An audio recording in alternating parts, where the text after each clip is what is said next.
निकालने के लिए हमारे पास ए का सेट मौजूद है और बी का सेट मौजूद है, तो ए यूनियन बी हम किस तरह निकालते हैं, तो मैंने यहाँ पे लिखा ए यूनियन और ये लिख दिया बी,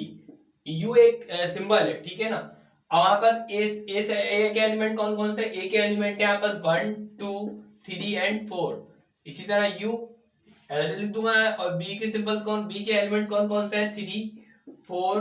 5 और ये 6, ठीक है। ए यूनियन बी का जो यहाँ पर आंसर आएगा, ठीक है, ए यूनियन बी का जो यहाँ पर आंसर आएगा वो क्या आएगा, यूनियन में क्या करते हैं, यूनियन में हम ये करते हैं कि हमारे पास जितनी भी वैल्यू है दोनों ब्रैकेट्स में, जितने भी एलिमेंट्स हैं वो दोनों के दोनों सारे के सारे एलिमेंट्स इस वाले ब्रैकेट्स में लिख दूंगा आंसर में, ठीक है। 1 2